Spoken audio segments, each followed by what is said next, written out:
छेदामध्ये 123 गुणिले 6 वजा 146 गुणिले 5.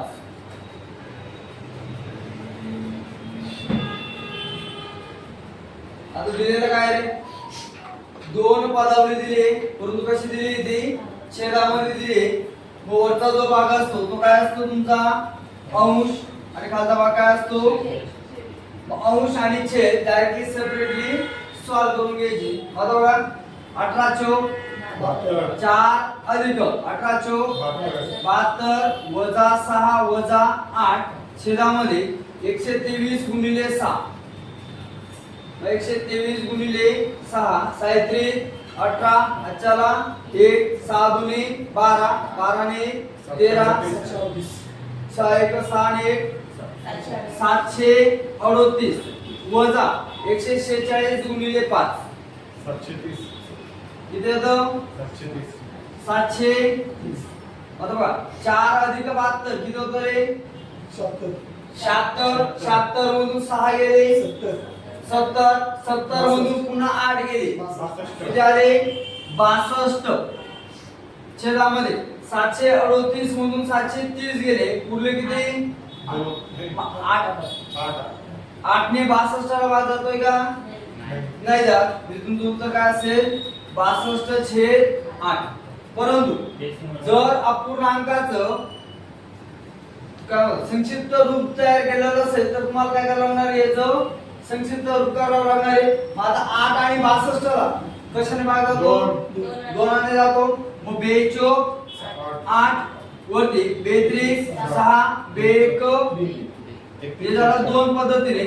जर तिसऱ्या पद्धतीमध्ये पुन्हा विचारले असेल म्हणजे कशामध्ये करायचं दशांश अपूर्णांक.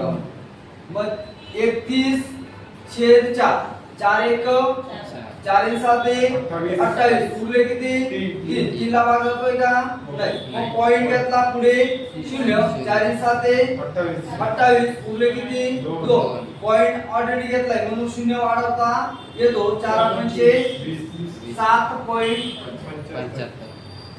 मग आयोगावरती डिपेंड आहे कोणत्या पद्धतीने तुम्हाला प्रश्न म्हणजे ऑप्शन दिलेले असतील. आता तिघांपैकी कोणताही एकच असेल कारण तिघांची किंमत कशी आहे समान आहे. आणि जर तिघही ऑप्शन टाकले तर चौथा ऑप्शन काय टाकणार आहे यापैकी सर्व. सर्व म्हणजे तिघांचे तिघ ऑप्शन काय असतील बरोबर. घेऊया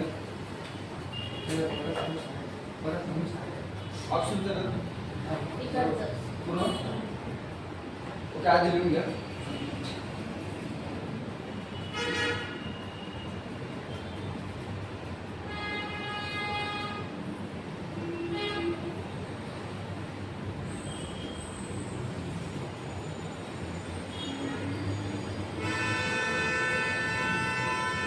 असं पण निघलं सर 4/28 ऑप्शन मध्ये पुन्हा घेऊ का आपण म्हणतात हा असं ऑप्शन वरती डिपेंड असेल. मग असं पण विचारलं जाईल 31/4 आहे ना हा छेद आहे इथे बरोबर. 4 1 4 7 1 ज्या पूर्ण संख्येने भाग गेलाय ती संख्या काहीची पुढे घ्यायची. बाकी किती उरले आता 31 मधून 28 गेले 3 बाकी वरती घ्यायची. या पद्धतीने जसं ऑप्शन असेल त्या पद्धतीने तुम्हाला एक्झाम्पल सॉल्व्ह करावं लागेल. एकाच ऑप्शन नसतात 21/4 असते 62 दोन्ही पण असले नाही दोघं नाही राहणार त्या दोघांची किंमत ही एकच असते. एकतर मग तुम्हाला 3 ऑप्शन टाकतील चौथा ऑप्शन टाकतील यापैकी सर्व किंवा मग 4 ऑप्शन टाकतील 4 पैकी मग पुन्हा आणखी 4 चे 4 खाली बनवतील. ए बी बरोबर ए बरोबर ए बी बरोबर ए बी सी बरोबर ए बी सी डी बरोबर. मग सर्वात लास्टचा ऑप्शन काय ए बी सी डी बरोबर म्हणजे 4 चे 4 बरोबर या पद्धतीने. लक्ष द्या. आता बघा आपण आतापर्यंत काय बघितलंय सेपरेट पदावली बघितली. परंतु आता पदावली देताना त्यांनी काय केलंय अंश आणि छेद स्वरूपात. ज्यावेळेस अंश आणि छेद स्वरूपात असेल अंशाचा भाग सेपरेट सॉल्व करायचा छेदाचा भाग सेपरेट. दोघांचा सॉल्व केल्यानंतर जर भाग जात असेल तर काय द्यायचा भाग द्यायचा.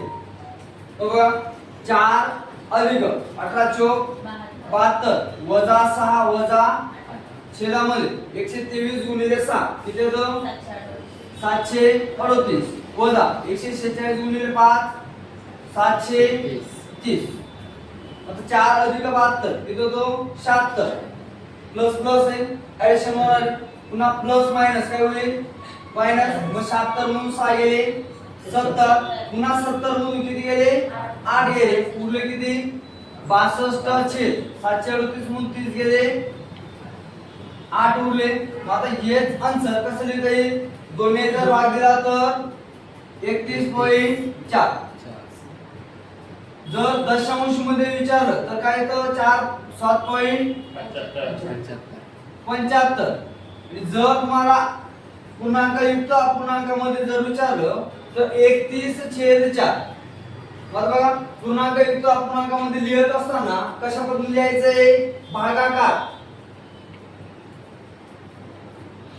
भागाकाराच्या पुढे आडवी रेष मारून वरती काय लिहिणार बाकी आणि छेद ऍज आता बघा हा छेद ऍज लिहून घ्यायचा 4 4 1 4 4 7 28 भागाकार किती आला पूर्ण 7 बाकी किती उरल्या 31 म्हणून 28 गेले म्हणजे किती येणार आहे 7.3/4 मग या चारही आन्सर मधून कोणतं तरी तुम्हाला एकच आन्सर विचारलं.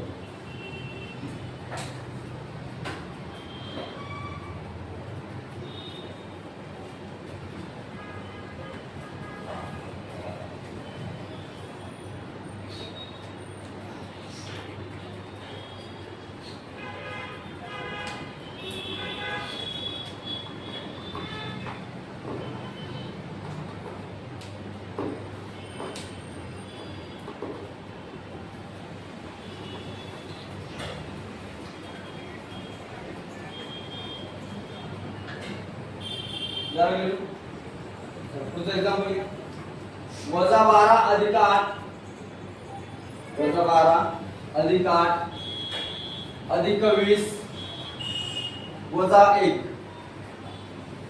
छेदामध्ये 8 वजा 13 अधिक 10 वजा 2 अधिक 10 वजा 2 8 वजा 13 अधिक 10 वजा 2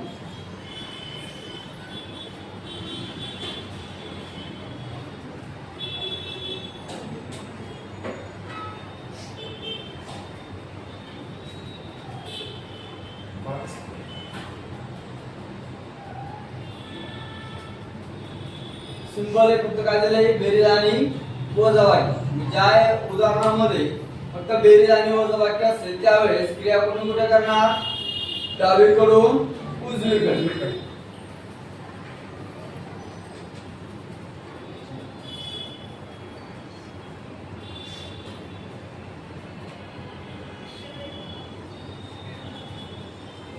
डायरेक्टली तुम्ही दोन पार्ट करून घेतलं तरी चालतं ना यार. दोन पार्ट मध्ये कसं दोन पार्ट मध्ये दिले तुम्हाला अंश आणि छेद. अंशामध्ये काय दिले -12 अधिक 8 अधिक 20 वजा 1 आणि छेदामध्ये 8 वजा 13 अधिक 10 वजा 2. आता बघा मायनस प्लस काय होणार आहे रे मायनस. मग 12 तून 8 गेले उरले किती 4 प्लस असेल का मायनस -4 अधिक 20 वजा 1 पुन्हा मायनस प्लस मायनस. मग 20 मधून 4 गेले 16 प्लस का मायनस 16 प्लस असेल का मायनस प्लस वजा 1 16 मधून नाही गेला 15 म्हणजे अंशामध्ये किती आला रे 15. छेदामध्ये बघा 8 वजा 13 किती 5 कसं आहे वजा 5 अधिक 10 वजा 2 वजा 5 अधिक 10 पुन्हा काय प्लस 5 वजा 2 बरोबर 3. छेदामध्ये किती आला 3. आता 3 आणि 15 ला भाग जातोय का जातोय. मग 3 1 3 3 5 15 उत्तर किती येईल